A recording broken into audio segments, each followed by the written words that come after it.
আমি নিখিল ভাৰত যুৱ ফেডাৰেশ্যনৰ ডিব্ৰুগড় জিলা পৰিষদৰ উদ্যোগত এই বকপৰা চাহ বাগিচাৰ ৰাইজৰ সহযোগত বিৰছা মুণ্ডা আমি দিৱস উদযাপন কৰিছোঁ।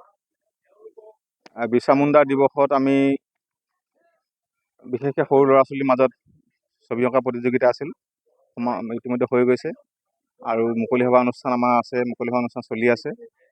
আমাৰ জ্যেষ্ঠ সাংবাদিক ভাৰতীয় গণনাট্য সংঘৰ অসম ৰাজ্যিক সভাপতি শৰৎচন্দ্ৰ নেওগ, তেখেতক আমি মুখ্য বক্তা হিচাপে আজি আমন্ত্ৰণ জনাই আনিছোঁ। তেখেতে বক্তব্য ৰাখিছে আৰু এই বিৰছা মুণ্ডা দিৱসটোতেই আমি আচলতে বকপৰা অঞ্চলত বিৰছা মুণ্ডা দিৱস উদযাপন কৰাৰ এটা উদ্দেশ্য আছে। উদ্দেশ্যটো হৈছে যে আমাৰ এই বকপৰা বাগানৰ কাষেৰে যি বাইপাছ, ইতিমধ্যে বাইপাছ ৰোড বনোৱা হ'ল।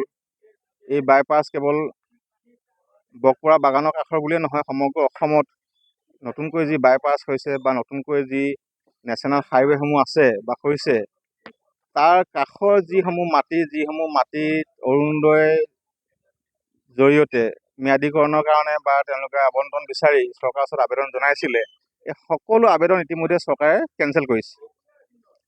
চৰকাৰে কেঞ্চেল কৰাৰ উদ্দেশ্যটো কি? চৰকাৰৰ কেঞ্চেল কৰাৰ উদ্দেশ্যটো হৈছে এই হাইৱে কাষৰ মাটিসমূহ আচলতে তেওঁলোকে পুঁজিপতিসকলৰ কাৰণে ৰাখিছে। থলুৱা মানুহৰ, স্থানীয় মানুহৰ, খিলঞ্জীয়া মানুহৰ, আদিবাসী মানুহৰ হাইৱে কাষত মাটি লোৱাৰ কোনো অধিকাৰ নাই। এই কথাটো চৰকাৰে প্ৰতিপন্ন কৰিছে আৰু চৰকাৰৰ যি উদ্দেশ্য আছিল যে তেখেতসকলে ধনিক শ্ৰেণীৰ কাৰণে, পুঁজিপতিৰ কাৰণে তেখেতসকলে মাটি আনি ইয়াত উদ্যোগ স্থাপন কৰিবৰ কাৰণে মাটি দিব, যি আমি সন্দেহ প্ৰকাশ কৰিছিলোঁ বা তেওঁলোকৰ কাম কাজত দেখিলোঁ, শেহতীয়াকৈ এই বস্তুটো স্পষ্ট হৈছে যে হাইৱে কাষৰ মাটিসমূহ বা বাইপাছৰ কাষৰ মাটিসমূহ ইয়াৰ স্থানীয় যিসকল লোকে আবণ্টন বিচাৰিছিলে তেওঁলোকক আবণ্টন দিয়া নাই, কেঞ্চেল কৰিছে। সেই উদ্দেশ্যটো আগত ৰাখিয়ে আমি আচলতে বিৰছা মুণ্ডা দিৱসটো উদযাপন কৰিছোঁ ইয়াতে। এই বিৰছা মুণ্ডা দিৱসৰ জৰিয়তে ইয়াৰ স্থানীয় লোকসকলক আমি সমবেত কৰিছোঁ আৰু অহা সময়ছোৱাত যুৱ ফেডাৰেশ্যনৰ উদ্যোগত এই মাটিৰ এটা ডাঙৰ আন্দোলন আমি ইতিমধ্যে প্ৰস্তুতি কৰিছোঁ। অহাখিনি সময়ত এটা ডাঙৰ আন্দোলন হ'ব।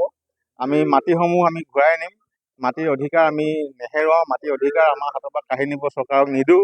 চৰকাৰৰ যি পৰিকল্পনা, বৃহৎ পুঁজিপতি ইয়াৰ মাটি গতাই দিব। ইতিমধ্যে আপোনালোকে গম পাইছে যে অসমৰ বিভিন্ন ঠাইত মাটি ইতিমধ্যে গতাই দিয়াৰ প্ৰচেষ্টা হাতত লৈছে। কাৰ্বি আংলঙৰ এটা প্ৰজেক্টত আমি আমাৰ ফালৰ পৰাই, আমাৰ সংগঠনেই সেই প্ৰতিবাদ কৰি আমি ৰক্ষা কৰিবৰ কাৰণে সক্ষম হৈছোঁ। ঠিক তেনেকৈ প্ৰতিবাদ হ'ব, এতিয়া জংগী প্ৰতিবাদ হ'ব। আমি ৰাইজৰো ইয়াত অংশগ্ৰহণ বিচাৰিছোঁ, সহায় সহযোগিতা বিচাৰিছোঁ, যাতে অহাখিনি সময়ত আমি মাটিসমূহ ৰক্ষা কৰিব পাৰোঁ। বিৰছা মুণ্ডা দিৱস পতাৰ উদ্দেশ্য এইটো।